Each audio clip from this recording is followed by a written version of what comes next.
The Lion, the Witch and the Wardrobe, Chapter 11. Aslan is nearer. Edmund, meanwhile, had been having a most disappointing time. When the dwarf had gone to get the sledge ready, he expected that the witch would start being nice to him, as she had been at their first meeting. But she said nothing at all.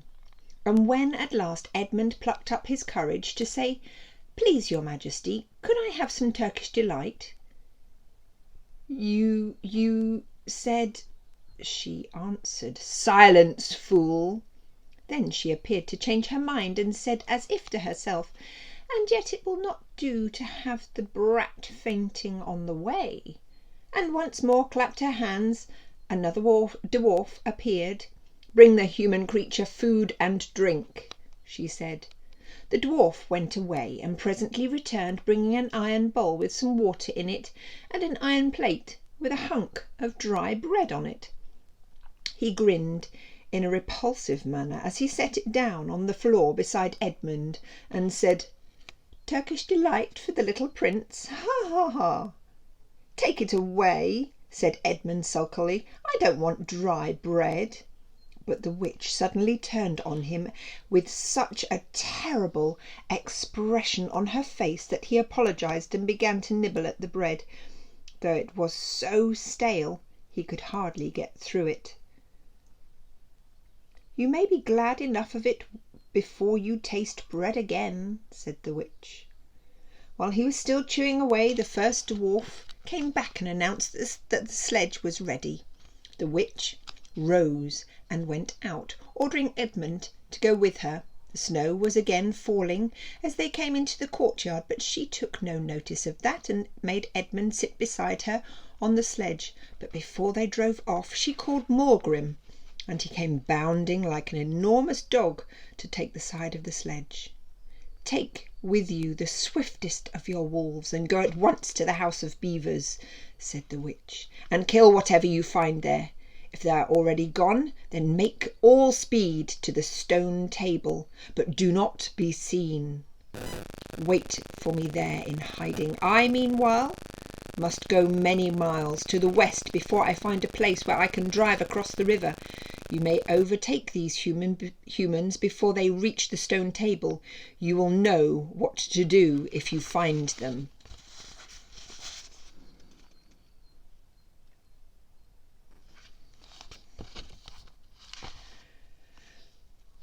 "I hear and obey, O Queen," growled the wolf, and immediately he shot away into the snow and the darkness as quickly as a horse could gallop. In a few minutes he had called another wolf and was with him down on the dam and sniffing at the beaver's house, but of course they found it empty. It would have been a dreadful thing for the beavers and the children if the night had remained fine, for the wolves would then have been able to follow their trail, and 10 to 1 would have overtaken them before they had got to the cave. But now that the snow had begun again, the scent was cold, and even the footprints were covered up. Meanwhile the dwarf whipped up the reindeer, and the witch and Edmund drove out under the archway and on and away into the darkness and cold. This was a terrible journey for Edmund, who had no coat. Before they had been going a quarter of an hour, all the front of him was covered with snow. He soon stopped trying to shake it off, because as quickly as he did that, a new lot gathered, and he was so tired.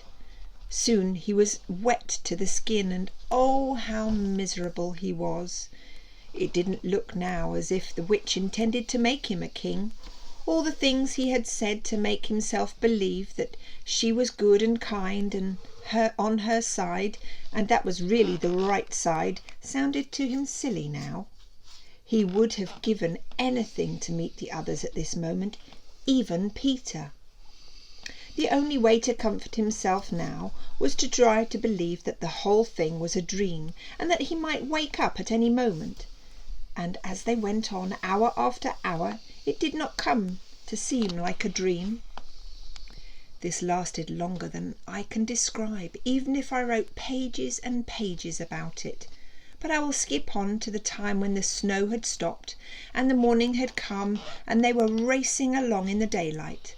And still they went on and on, with no sound but the everlasting swish of snow and the creaking of the reindeer's harness. And then at last the witch said, "What have we here? Stop!" And they did. How Edmund hoped that she was going to say something about breakfast, but she had stopped for quite a different reason. A little way off, at the foot of a tree, sat a merry party, a squirrel and his wife with their children, and 2 satyrs and a dwarf, and an old dog fox, all on stools around a table. Edmund couldn't quite see what they were eating, but it smelled lovely. And there seemed to be decorations of holly, and he wasn't at all sure that he didn't see something like a plum pudding. At the moment when the sledge stopped, the fox, who was obviously the oldest person present, had just risen to his feet, holding a glass in his right paw, as if he was going to say something. But when the whole party saw the sledge stopping and who was in it, all the gaiety went out of their faces. The father squirrel stopped eating with his fork halfway to his mouth, and one of the satyrs stopped with its fork actually in his mouth. The baby squirrel squealed with terror. "What is the meaning of this?" asked the witch. Nobody answered. "Speak, vermin," she said again, "or do you want my dwarf to find your tongue with his whip? What is the meaning of all this gluttony, this waste, this self-indulgence? Where did you get all these things?" "Please, your majesty," said the fox, "we were given them, and if I might make so bold as to drink to your majesty's very good health—" "Who gave them to you?" said the witch. Father Christmas," stammered the fox. "What?" roared the witch, springing from the sledge and taking a few strides nearer to the terrified animals. "He has not been here. He cannot have been here. How dare you? But no, say you have been lying, and you shall be forgiven." At that moment one of the young squirrels lost its head completely. "He has! He has! He has!" it squeaked, beating its little spoon on the table. Edmund saw the witch bite her lips so that a drop of blood appeared on her white cheek. Then she raised her wand. "Oh, don't! Please don't!" shouted Edmund. But even while he was shouting, she waved her wand, and instantly, where the merry party had been, there were only statues of creatures, one with a stone fork fixed forever halfway into its mouth, seated around a stone table on which there were stone plates and a stone plum pudding.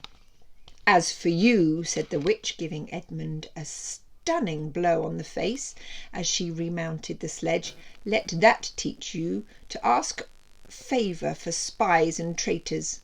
Drive on."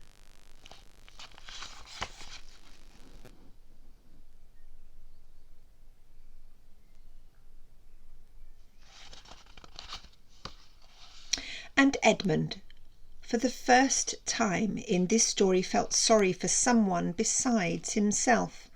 It seemed so pitiful to think of those little stone creatures sitting there all the silent days and all the dark nights, year after year, till the moss grew on them and at last even their faces crumbled away. Now that they were steadily racing on again, and soon Edmund noticed that the snow, which splashed against them as they rushed through it, was much wetter than it had been all last night. At the same time he noticed that he was feeling much less cold. It was also becoming foggy. In fact, every minute it grew foggier and warmer, and the sledge was not running nearly as well as it had been up until now. At first he thought this was because the reindeer were tired, but soon he saw that it couldn't be the real reason. The sledge jerked and skidded and kept on jolting as if it had struck against stones. and however the dwarf whipped the poor reindeer, the sledge went slower and slower.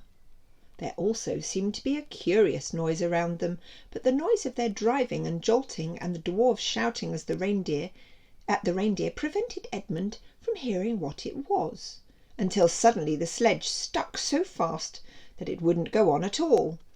When that happened, there was a moment's silence, and in that silence Edmund could at last listen to the other noise properly.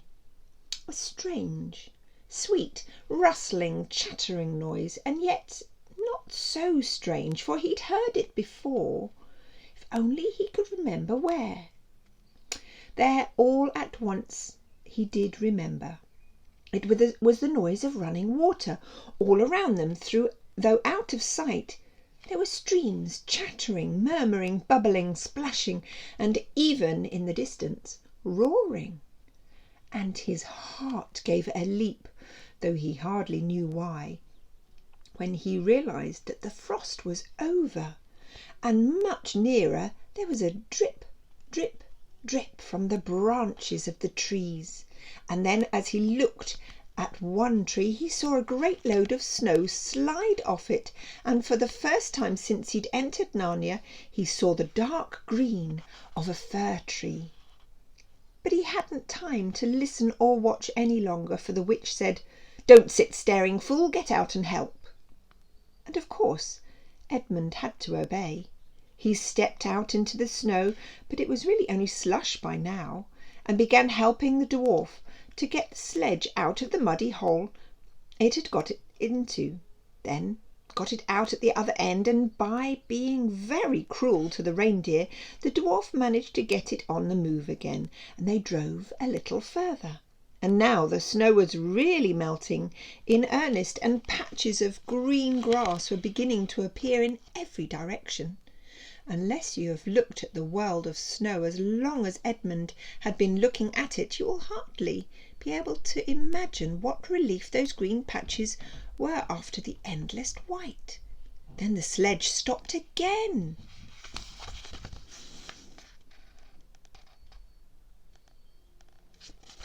"It's no good, your majesty," said the dwarf. "We can't sledge in this thaw." "Then we must walk," said the witch. "We shall never overtake them walking," growled the dwarf. "Not with the start they've got." "Are you my counsellor or my slave?" said the witch. "Do as you are told. Tie the hands of the human creature behind it, and keep hold of the end of the rope. And take your whip and cut the harness of the reindeer. They'll find their own way home." The dwarf obeyed, and in a few minutes Edmund found himself being forced to walk as fast as he could with his hands tied behind him. He kept on slipping in the slush and the mud and the wet grass, and every time he slipped the dwarf gave him a curse and sometimes a flick with the whip. The witch walked behind the dwarf and kept saying, "Faster, faster." Every moment the patch of green grew bigger and the patches of snow grew smaller. Every moment more and more of the trees shook off their robes of snow. Soon, wherever you looked, instead of white shapes, you saw the dark green of firs, or the black prickly branches of bare oaks and beeches and elms. Then the mist turned from white to gold and presently cleared away altogether. Shafts of delicious sunlight struck down on the forest floor, and overhead you could see a blue sky between the treetops. Soon there were more wonderful things happening. Coming suddenly round the corner into a glade of silver birch trees, Edmund saw the ground covered in all directions with little yellow flowers.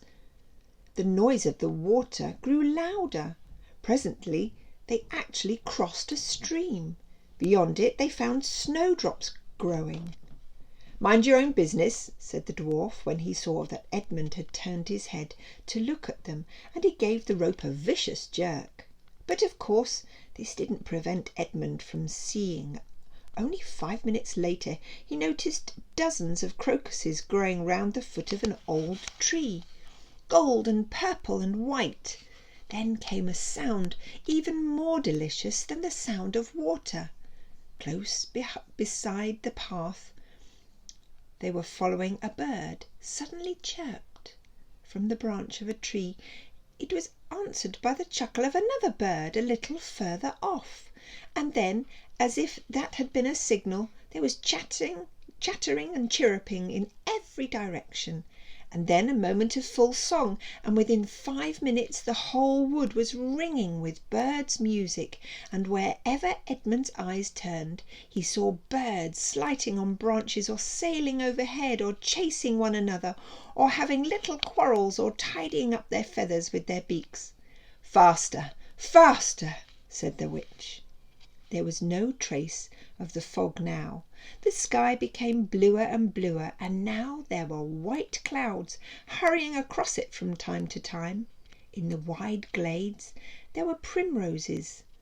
A light breeze sprang up, which scattered drops of moisture from the swaying branches and carried cool, delicious scents against the faces of the travellers.